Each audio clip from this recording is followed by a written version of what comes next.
Senhores telespectadores, o nosso programa de hoje é em Viana. Eu sinto sempre a vontade de dizer simplesmente Viana. Acho que não é preciso mais nada. Estamos em Viana. Se o coração não me engana, hei de voltar a Viana. Toda a gente sabe o que é Viana. Bom, mas oficialmente, no Diário do Governo e tal, mudaram o nome e agora chama-se Viana do Castelo. Nome que me custa a repetir porque é um nome ao arrepio da história. É um nome às avessas da verdade. Esta é a Viana sem castelo. É a Viana do povo.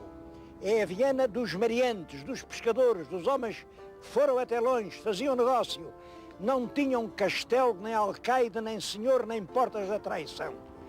Essa é que é a história verdadeira da fundação de Viana. Foi no ano de 1258, passou aqui o rei Dom Afonso III. Nosso Dom Afonso III é um grande rei, ele é o pai do Dom Dinis, mas é um grande rei. E esses dois reinados, Dom Afonso III e Dom Dinis, são um período de enorme desenvolvimento da nação portuguesa. O reinado de Dom Afonso III é mal conhecido e, sobretudo, anda envolto em lendas inexatas. Inventaram a história de uma conspiração dos bispos para entregar o reino ao Dom Afonso III, tirando ao irmão. O irmão era o bondoso Dom Sancho II, coitado do Dom Sancho, viu-se sem poder, teve que ir morrer lá para longe, para Toledo. Tudo isso é uma lenda, sem verdade. O que os documentos permitem, com toda a segurança, estabelecer é que Dom Sancho II, que sobe ao trono, cinge a coroa muito novo, não sabemos a idade, mas o que o documento diz é que ainda estava na puerícia, quer dizer, era uma criança, e deixou a grande nobreza tomar o freio nos dentes. Sucedem-se anos de violência, de guerra civil, de conventos saqueados, de catedrais atacadas, não há cortes, não há concessão de forais, quer dizer, o país cai no caos. E aí os povos, juntamente com os bispos, fazem queixa ao Papa. E o Papa faz o que tem a fazer. Se esse príncipe não sabe governar Portugal, retiro-lhe o governo de Portugal e entrego ao irmão mais novo, que era o tal Dom Afonso, estava em Paris, e era conde de Boulogne-sur-Mer. Isso é importante porque Boulogne-sur-Mer é uma cidade sobre o mar que fazia muito negócio, muito comércio com a Inglaterra e que era rica por isso mesmo. Ora, eu penso que quando o rei Dom Afonso III passou aqui, isto não tinha praticamente nada, era um litoral desértico. Olhem, se olharem, veem ali um edifício muito alto, até desdiz bastante, um arranha-céus no centro da cidade histórica. Havia ali naquele sítio umas cabanas de pescadores, a que se chamava Atrium. Atrium quer dizer lugar de entrada, um sítio onde se entrava na margem superior do rio Lima. Ele aí mandou fazer uma vila e pôs-lhe o nome de Viana. Bom, hoje a razão por que se chama Viana do Castelo tem a ver com a Patuleia. A Patuleia é uma guerra civil do século passado e esta vila era contra a Patuleia. Esta vila estava a favor da Rainha Dona Maria II. O Porto, sempre liberal, sempre para a frente, sempre progressivo, estava pela Patuleia. Vieram as tropas do Porto, cercaram Viana e o governador de Viana teve que fugir e apresentou-se em Lisboa à rainha, levando-lhe umas chaves e disse-lhe: Real Senhora, aqui estão as chaves do castelo. Claro, a rainha era romântica, achou aquilo muito bonito e então promoveu a vila, a cidade, e mudou-lhe o nome. Passou a chamar-lhe Viana do Castelo. Viana de um castelo que nunca teve. Viana de um castelo que é contra a sua própria natureza histórica.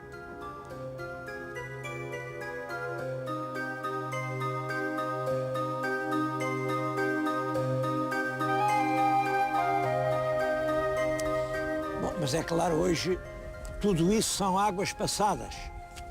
É curioso, em todo caso, refletir nisto. O novo nome, Viana do Castelo, não é muito antigo. Data de 1848. Pois bem, realmente, mais tarde, em 93, portanto, passados apenas 145 anos, houve um Presidente da Câmara que quis voltar a chamar só Viana à terra. Isso provocou uma reação que ele perdeu as eleições. Quer dizer, toda a gente se tinha habituado ao novo nome e não passava sem ele. É curioso porque os portugueses são realmente muito conservadores e às vezes passam longos anos sem que eles se habituem. Por exemplo, há mais de 200 anos, o senhor Marquês de Pombal proibiu o uso da sebenta na universidade. E há muitos senhores professores que continuam a usar sebentas. Também há mais de 200 anos, o senhor Marquês de Pombal mudou o nome ao Terreiro do Paço e chamou-lhe Praça do Comércio. Quem é que hoje chama Praça do Comércio ao Terreiro do Paço? Só os camponeses quando vão a Lisboa, é evidente. Quer dizer, para certas coisas, o português é terrivelmente conservador e não lhe entram no ouvido. Para outras, como esta de Viana de um castelo que eles nunca viram, isso adaptaram-se inteiramente e já ninguém vai mudar isso. Eu hoje vou-lhes falar de Viana. Antes disso queria fazer, como sabem, eu tenho um volume de correio tal que me é completamente impossível responder e peço perdão às tantas centenas de telespectadores em relação aos quais eu estou com dívidas. Abro hoje 4 exceções. Quero agradecer à Câmara Municipal de Caminha, que me manda convidar para uma conferência e diz que o impacto do meu programa sobre o Forte da Ínsula levou as autoridades responsáveis a tomar as providências que desde há muito tempo aquele povo respeitava. Quer dizer, reconhece que o programa foi útil para a terra. Pedem-me para lá ir falar sobre isso e vou com o maior gosto. Tenho outra carta de uma revista em que me comunicam que num júri eu fui designado como a personalidade do ano para a defesa do património. Isto também me tocou dentro. É verdade que eu estou a travar uma batalha. O património não é meu, o património é nosso. Eu estou a defender o que nos pertence a todos e que, pela cobiça sórdida de alguns, ameaça ser destruído. Agradeço muito esta designação que considero honrosa. Tenho aqui uma carta de um querido amigo. Um querido amigo, estou convencido que a este momento ele está a ouvir-me. É um amigo ao qual me ligam laços de uma eterna gratidão. É o meu amigo Mário Henriques dos Santos. É a segunda carta que ele me escreve, mas como veem, ele não me põe remete. Eu quero responder-lhe e não sei para onde, porque tenho realmente os papéis desorganizados e perdi-lhe a morada. Estou a pedir ao Mário Henriques dos Santos, ou a algum vizinho ou amigo dele que o conheça, que lhe peçam que me mande a morada que eu quero escrever-lhe quanto antes. Finalmente, um dos livros, mandam muitos livros, um dos mais bonitos que até hoje recebi foi este, sobre as romarias portuguesas. Chama-se Portugal, Festas e Romarias. É um livro com uma parte gráfica perfeitamente surpreendente. Eu nunca vi fotografias tão bonitas sobre as nossas romarias como neste livro. Bom, cá vem, como não podia deixar de ser, Viana do Castelo, e aqui vejo em cheio a festa das flores, a festa das rosas, que é agora. É agora, a procissão é no domingo, eu já cá não estou, mas mesmo assim vamos falar da festa das rosas.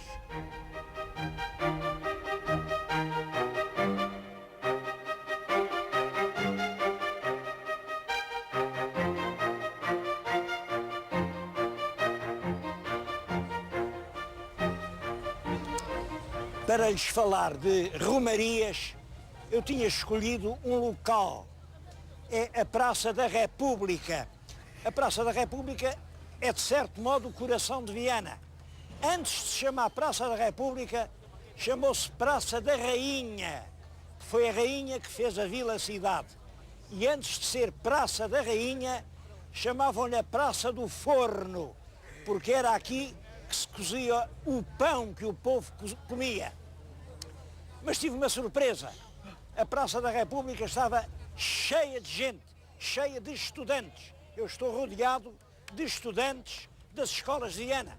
Bom, e os estudantes quiseram vir para o pé de mim, quiseram tomar parte na filmagem e quiseram, de certo modo, mostrar o que era uma romaria. Olha, uma romaria é isto mesmo.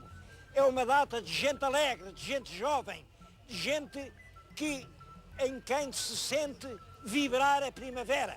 Eu tinha escolhido a Praça da República, há de ver em cada janela há um ramo de flores.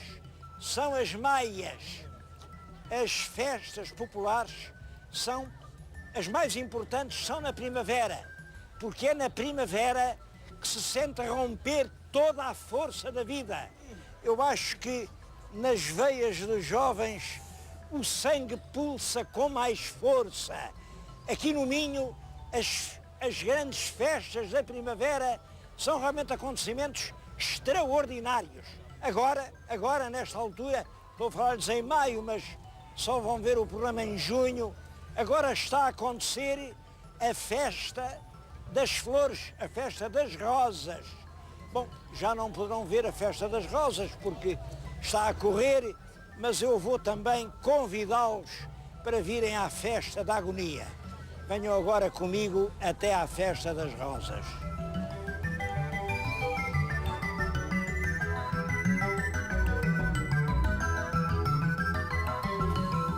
Se o senhor telespectador, na segunda semana do mês de maio, sair de Viana do Castelo e for a Vila Franca do Lima, vê em muitas casas umas bandeiras verdes, bandeiras da cor da esperança.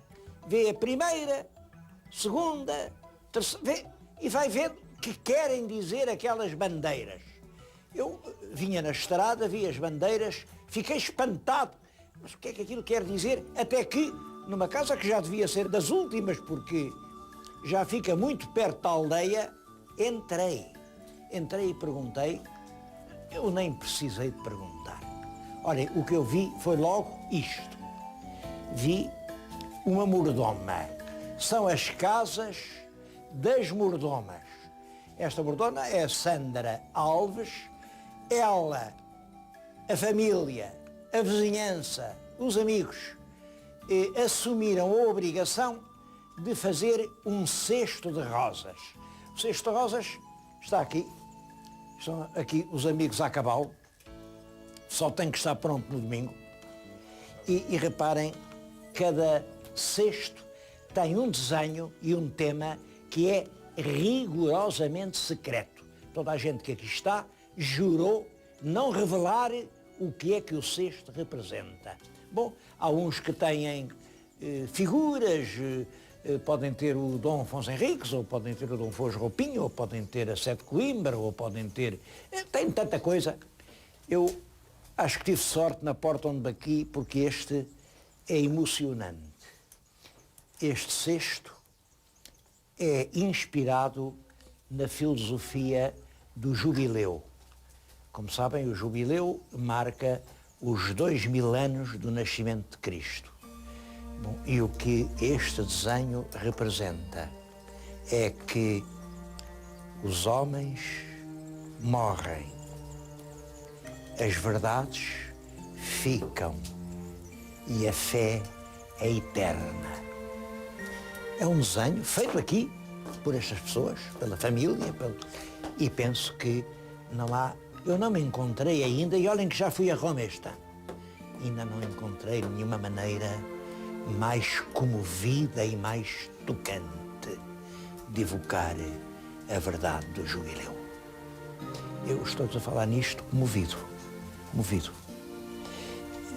Vou-lhes apresentar a família que vai apresentar na festa das rosas este vaso de flores.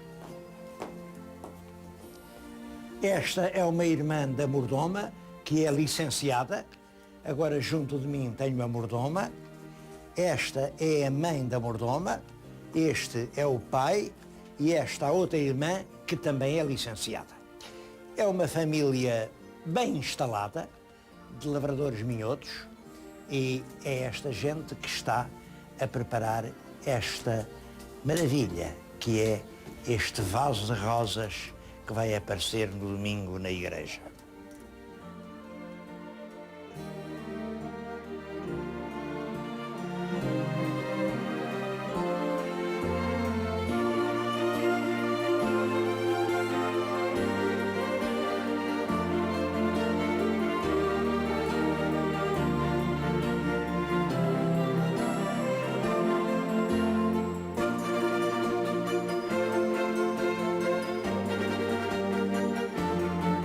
Festas da agonia. Sabem que a agonia são os últimos momentos, é quando se expira. Que nome é este para dar a uma festa? Eu percebo perfeitamente as festas da primavera, festas quando todos os sentimentos parece que estão em riste, quando a gente jovem sente o sangue com mais força a latejar nas veias. Agora, agonia. Como é que se pode fazer uma festa ligada à ideia de agonia? Todas estas coisas têm a sua explicação e é bom pensar sobre elas. Aqui, a explicação, hoje conhecemos-la. Houve realmente um frade que fez uma via sacra com os vários passos da paixão de Cristo. Era uma via sacra, vinha ao longo de toda a povoação, e o último passo, que era precisamente quando Cristo foi despregado na cruz, posto no chão, e a mãe, ansiosa, angustiosa, olhava para o cadáver do seu próprio filho. Essa é a última estação. E fizeram-na aqui. Portanto, chamaram-lhe primeiro da Senhora da Soledade, porque a Senhora ficou sozinha. Depois, a Senhora da Agonia, porque ela cá embaixo assistiu aos últimos momentos da agonia do seu único filho. Era uma pequena ermida no alto do monte, por sinal, nesse monte, isto tinha a ver com agonia.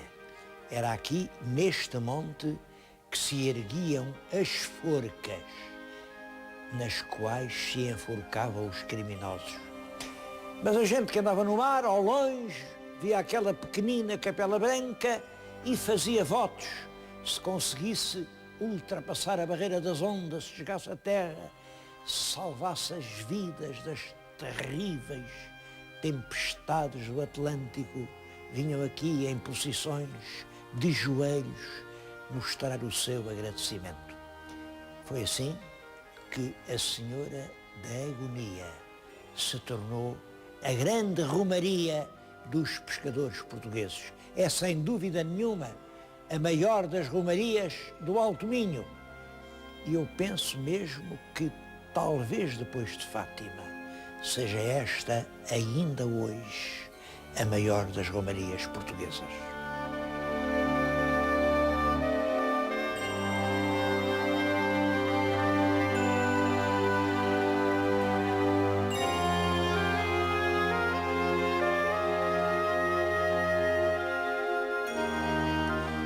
A Senhora da Agonia foi adotada como protetora dos navegantes que andavam sobre as águas do mar. E fez muitos milagres. Estes ex-votos que estão aqui falam de cenas marítimas. O que está aqui junto de mim fala da salvação de um navio perdido em cima de uma pedra nos baixios de Inglaterra. Isto foi em 1777, ainda no tempo de Pombal. Bom, há muitas outras, falam de escunas perdidas, de navios que já estavam sem esperança. O mais moderno está além, era um navio que estava a ser bombardeado por um submarino alemão em 1917 e que conseguiu escapar aos tiros. Mas eu acho que a Senhora da Agonia continua a fazer milagres.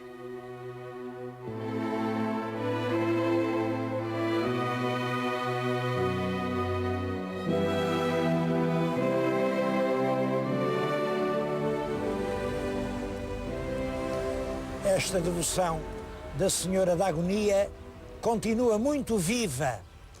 Encontrei aqui no santuário uma senhora que chegou hoje do Brasil, onde estão a fazer um santuário em honra da Senhora da Agonia. Mas peço-lhe a ela que nos conte isso, o que é que se passa no Brasil. Pois não. A devoção à Nossa Senhora da Agonia chegou ao Brasil em 94, por causa dessa imagem, réplica desta que está aqui em Viana do Castelo, que nos foi doada por um português radicado no Brasil, Antônio de Lima Costa, natural de Lanheses. E desde então, foram só graças derramadas, milagres mesmo estão acontecendo no Brasil, e está sendo construído para ela em Itajubá, Minas Gerais, um santuário muito bonito em sua honra, que já está atraindo peregrinos, mesmo antes de ficar pronto, já atrai muita gente. E nós agradecemos a ela, né, que é a dona de tudo isso, a comandante de toda essa obra.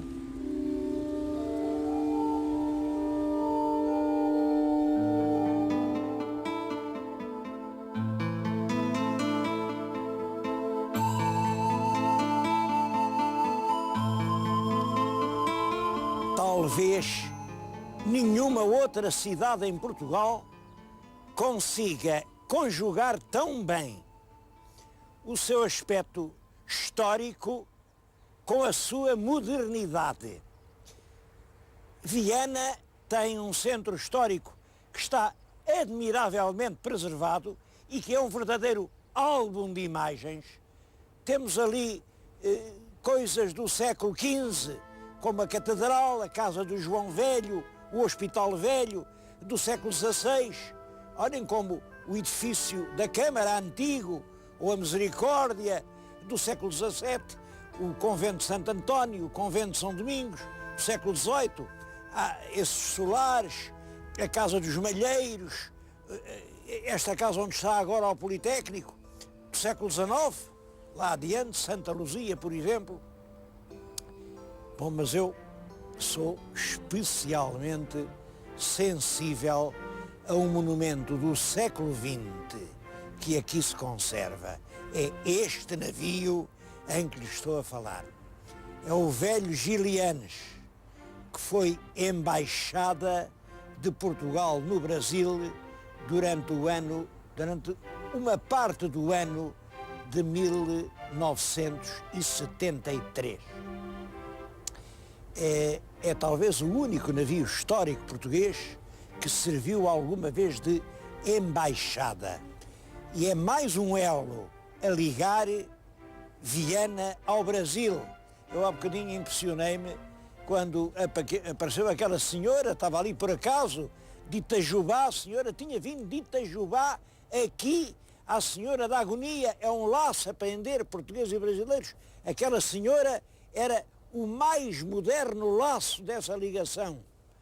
O laço mais antigo é um gaiteiro de Viana, um gaiteiro do Entre Douro e Minho, que serviu ao nosso Cabral para promover o primeiro encontro entre os marinheiros portugueses que tinham acabado de atravessar o Atlântico e os íncolas brasileiros.